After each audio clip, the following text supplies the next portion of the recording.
Good evening or daytime or everything, depending on where you are in the world. I want to welcome you to my channel.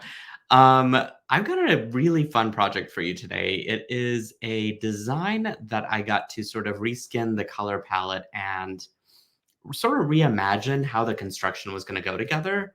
Originally, it had a larger centerpiece, and we were kind of wiring things onto it. And so I sort of simplified the template overall. But as far as the color palette goes, I was really inspired by like all things celestial in this one. So like comets and like the trailing colors and night sky. So it's definitely got a vibe to it, right? And I've expressed that through picking out some of the beads and stuff that I have for the project. And I kind of wanted to walk you through each of the steps to put this together. Again, I have simplified the construction method and I'm very, very proud of it. And there's a lot of room for variation as well that we could sort of talk through, and it might give you guys some great ideas along the way. I'm eager to get started, but before we do, I want you guys to do a couple things for me. First is if you have creative, crafty friends in your world and you want to tell them about SilverSilk, please share this video out to them. Let them know that the company exists, that this product is amazing, and to, I don't know, just get hooked on the tutorials. And I want you guys to also go over on YouTube if you're not there already and give this video a big thumbs up and do subscribe to the channel. That just lets YouTube know that this channel is important and needs to be visible and out there, and just kind of lets the algorithms know that not to hide my channel from public. We are important, I dare say. Um, I'm eager to get started again. So I think I'm just going to flip the camera around, but I'm going to show you a picture of what we're actually talking about first. Check out this gorgeous design. And I just am in love with it. There's so many layers to it. It is multi-strand without being multi-strand. There isn't a clasp at all to this piece. And it's just easy to throw on and be out the door, you know? One of my finer moments for designing. So let's go over the supply list. In the video description over on YouTube, if you're not here already, the tools that I have mentioned are actually, I put together a short video for you guys, and it's in the video description links. And so you'll want to read through that and you can watch the video there. So I'm not even going to cover the tools. I'm just going to go straight down to the meat of this project, which is really the materials, the silver silk and beads. So the first is Capture Chain, which is the core product of my company. This is River. No, I'm sorry. This is called Storm. And it's a very dark blue, beautiful chain. And the idea for Silver Silk is that it's a knitted wire jewelry chain. It takes 6 latch hook needles to basically stitch together a singular chain using just a wire that's as thin as human hair. And it stitches it into this beautiful chain texture. Inside the core of this chain is a ball chain. And so sort of a double layered chain, if you will. But it gives it structure, it gives it flexibility. You can cut it without the chain fraying, which is amazing. And it just feels good and it looks so luxurious and very high end with the jewelry designs. I'm just I'm always surprised for what our folks that use Silver Silk come up with, and I'm even surprising myself sometimes with the designs I come up with. To me, Silver Silk is one of the most inspiring and jaw-dropping products out in the industry. There's nothing else like it. And there are proper ways to finish it off, and we'll be covering that in today's project as well, which actually brings me to the end caps, which are listed the second and third item in today's video. By the way, you will need 3 feet of this, and I'm just going to set it off to the side. All right, let me bring out my bindings. That's what these guys are. This is the bright gold colorway for the double and single strand end caps. The single and double strand end caps refer to how many channels there are within the end cap. This one's a double, and this one's a single. This finding is custom made for SilverSilk. It has 5 layers of metal plating on it so that you're not going to see any sort of tarnish or um, stuff happen to it. Really just tarnish. And I think it also contributes to how reflective that beautiful plating is.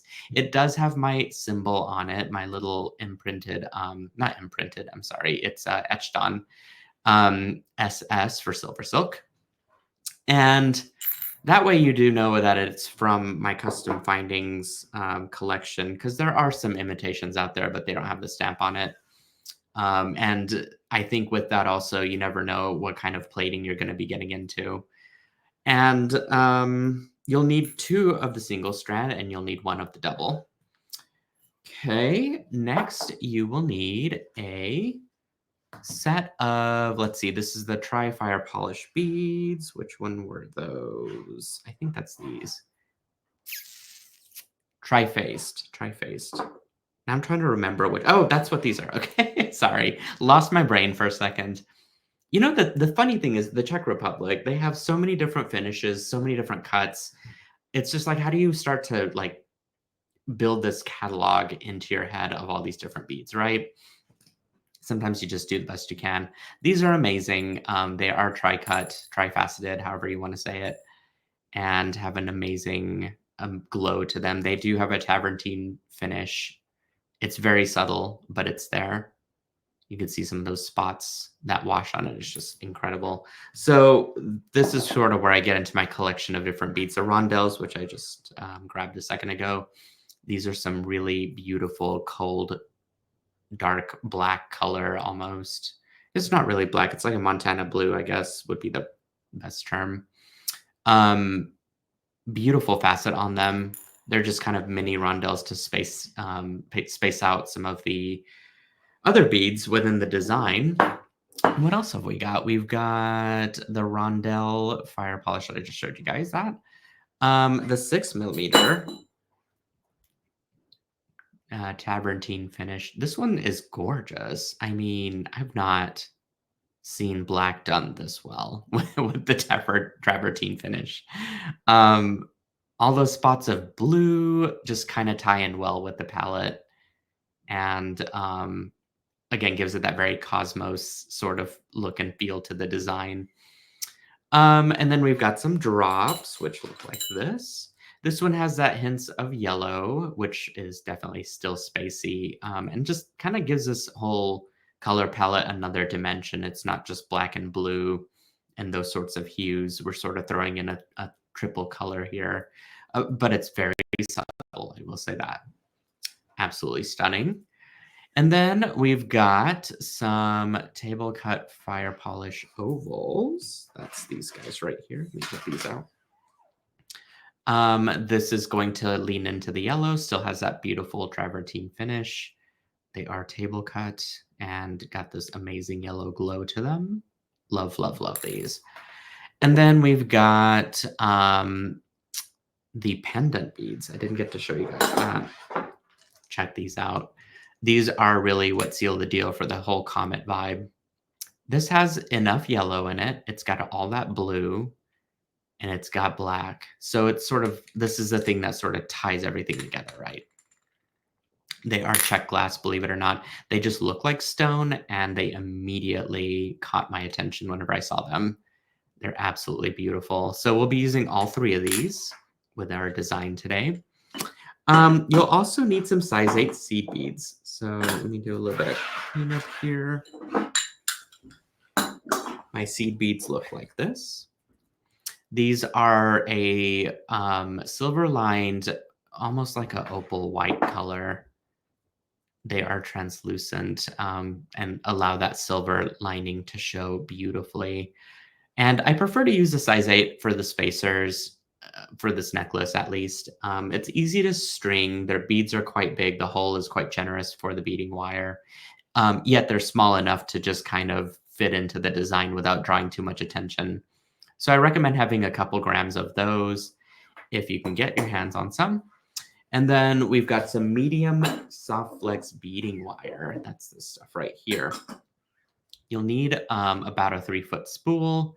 I prefer the medium, and the 0.09019 diameter is what makes it the medium size. I also prefer the strand number to be higher. So this one's a 49 strand. That's going to allow it to drape really well. Anything below that, the 7 strand, is going to be too stiff. So just look for the 49 strand. Okay, what else? We'll need some head pins, which are optional. I actually don't have any today. I'm going to be using the components and materials in their true form. Where the head pins are used are just for embellishing, so we probably won't cover that today, but I just kind of threw that in there in case you did want to embellish later on. All right, so our first step is to cut 2 equal lengths of silver silk. I went ahead and did that ahead of time. So when you cut a 3-foot spool, you'll have 2 equal lengths of 18 inches of silver silk. And again, the ends don't fray, but you will have to sort of pluck off and, clean up the ends. And you can do that with a pair of chain nose pliers, which I'll grab some behind me. I'm just going to grab all my pliers because inevitably I will need them at some point. Okay. So again, just double check the ends. Make sure that it's all nice and cleaned up, that you can remove any of those little wire fuzzies. The reason is that they get in the way of crimping, and that is the last thing that we want. Let's see. I think, where did I put my cutters?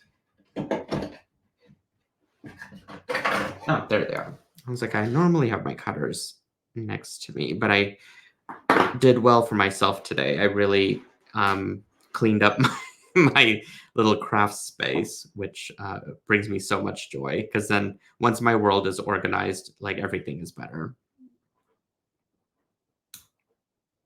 I know that's not the case for everybody, though. Okay, I just have a few more fuzzies here that I want to really pick out. And this gets us set up for putting on our findings, which I believe is the next step. But let me just make sure that I've got everything nice and clean here. There we go. I'm going to just pluck that part off. And make sure I don't have any on this one.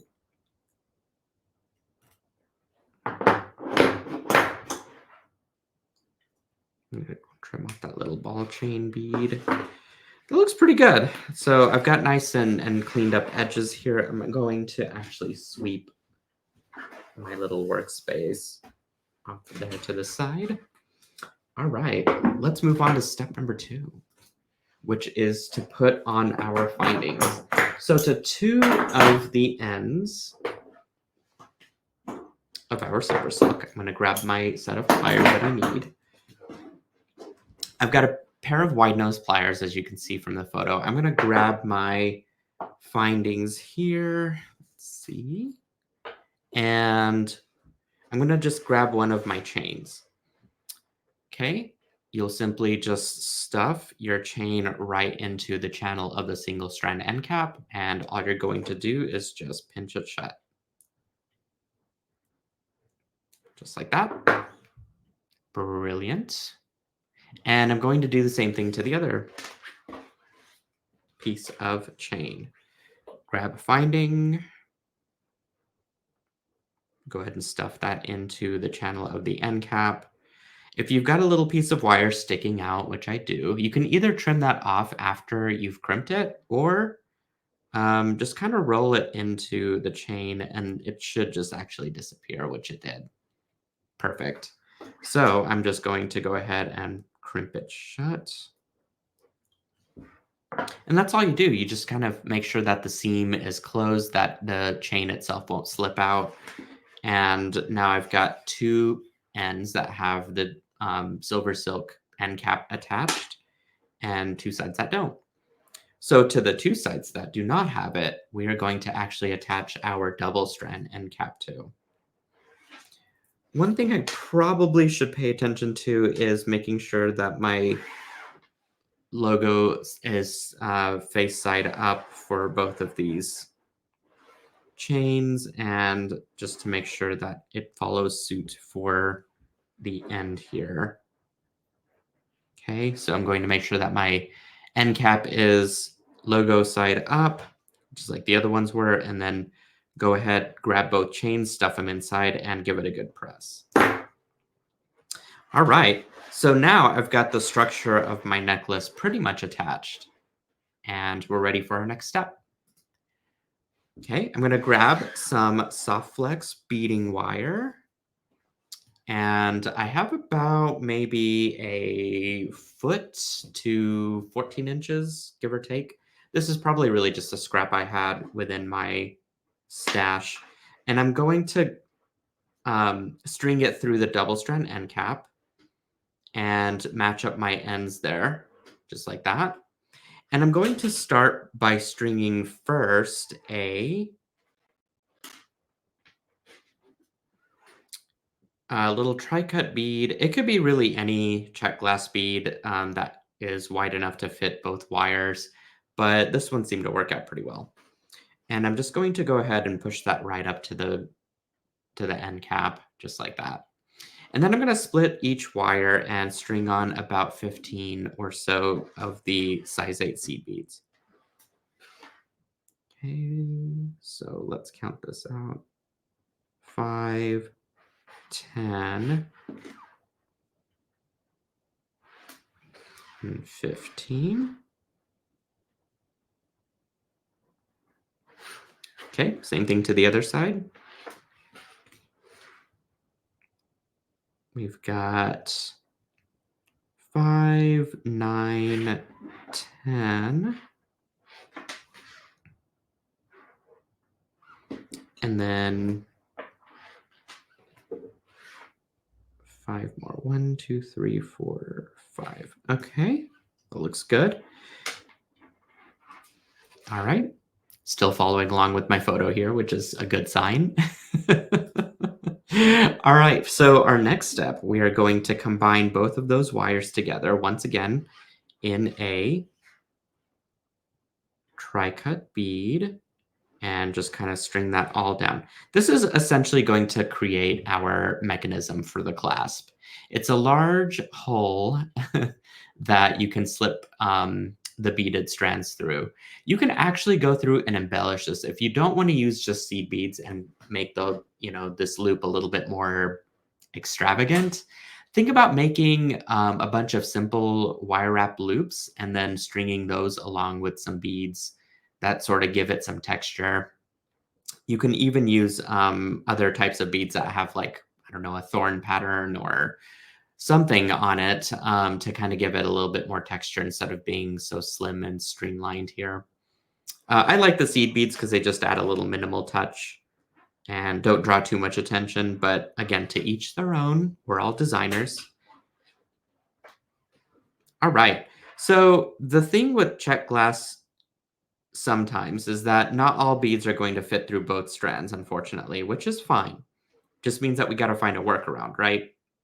So I'm going to string on a crimp tube, and I'm going to make a crimp there, but I want to use my magical crimpers like this. So I'm going to grab that little crimp into that divot, and I'm just going to give it a good press. Okay, it looks like a couple of my corners folded and maybe not the whole thing, but we're going to see if maybe turning it will help to start forming it. The idea here is to use that single divot within the magical crimpers to create a little beaded spacer. And it compresses over the wires quite nicely, actually, and just becomes part of the design. So once you've created that, you can simply just snip one of the wires away. And now we can just kind of add in our own little pattern of beads which is our next step. So I went and pre-strung that so I can sort of transfer from one side to the other here. I'm going to do a seed bead, a drop, and everything is spaced out with seed beads in this design. So there's going to be seed beads between each of the beads. And what it does is it gives those beads a little bit of room to really be shown off. And I don't know, just allows the colors to kind of drop and work together nicely. Okay. And also, I should say that each of my strands end with a table cut bead, just above the pendant, in fact, and it gives it a nice little pop of color just before you see this like large dark pendant. Kind of cool, isn't it? Alrighty, so now I'm ready to end my design with a seed bead. That will prevent the crimp from actually going through that larger hole of my Czech glass bead, and then you can string on your crimp. What I do for the end is I'm actually going to take my scrap wire and string it through. And you could do this once or you could do this twice. I think once is probably going to be good enough. And the reason for that is whenever I use the magical crimpers, it requires a little bit of extra padding inside of the crimp to really make it work well. So here I'll just do the same thing again. I'll grab it with my magical crimpers, press down, and that's the shape that we're actually looking for, which looks like a little pillow. And then you turn it on its side, make sure it's really inside of that single divot, that notch, and give it a good press around.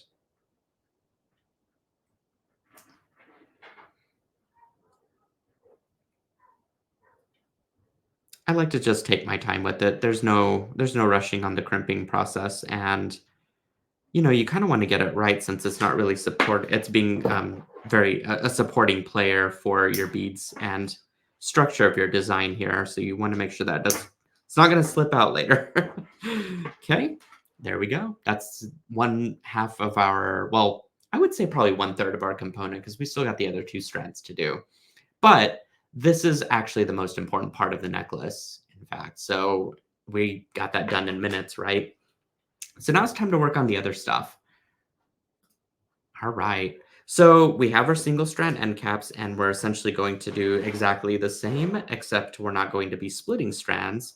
We're just going to be staggering a single strand, one on each. So let me bring one out. I went ahead and pre-strung a set of beads here. And I'm just going to hold this up in case you guys want to screen grab this and be able to replicate the pattern. So there it is. And it's random for sure. I didn't have any order or any law to this. I will say I did begin and end with a table cut bead, but otherwise it's really just like whatever you guys want to string is the right answer. And the idea here is to string on a crimp.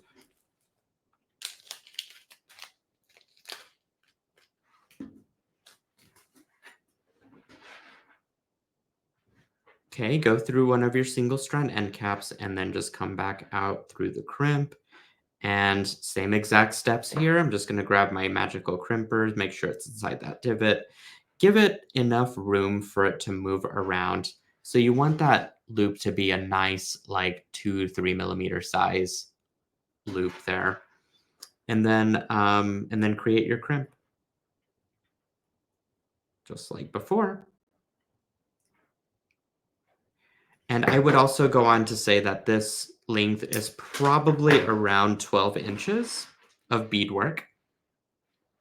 The other one that I have is slightly longer. It is 14 inches. So that's what creates that beautiful staggered effect when everything is sort of worn together. And I'll show you guys that at the end whenever we sort of complete this. All right, same process as before. Once we end our design, I'm just going to string on my pendant, my seed bead, and another crimp.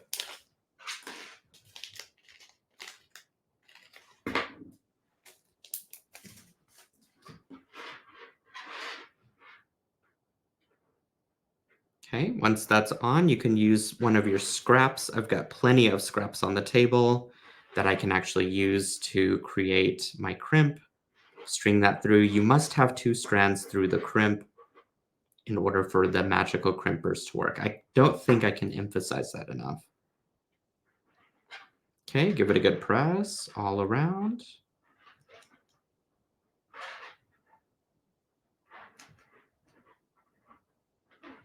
Perfect. Now just trim everything off. Now, if you wanted to, you could end your loop just below the table cut bead and then hang your pendant from a head pin. So that's where the head pins came in from the materials list earlier. I sort of just eliminated them in the design and I just went ahead and used it as part of my crimping. But there's so many ways to go about this design. It's the schematic and the basic diagram is here, but you know, the idea here is that you guys can do whatever you like with it. All right, so here I've already got one finished that is about that 14-inch length. And I'm ready to crimp that to my other single strand end cap.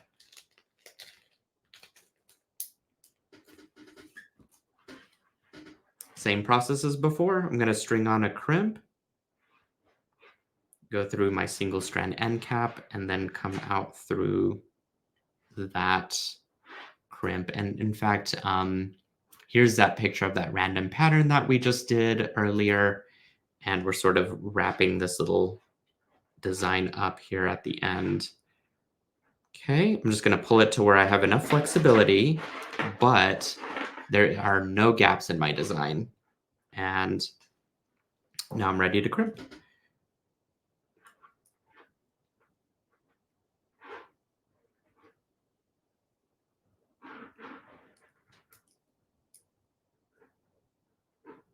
Beautiful. I just love how it all comes together. It's so easy to make. You'll probably spend the most amount of time stringing your beads, to be honest. So this is what it looks like when it's flat. And let me move it into camera real quick. Okay, so you've got one like little looped end here that connects to the double strand, and then these two that are on the single strand end caps. And now I can show you how to wear it. So let's go back to this, and I'm just going to flip my camera here back around. Essentially, you're going to take the short part, okay, bring it up to your neck, twist those other 2 strands around. Oh, there we go. Make them come back up front and drop each one of those into the loop that you made out of the seed beads.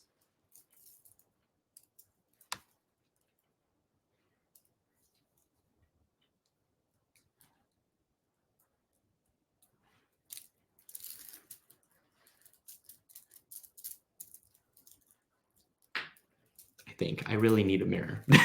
There we go. It's like it's trying to tie a tie without a mirror. That's what it feels like right now.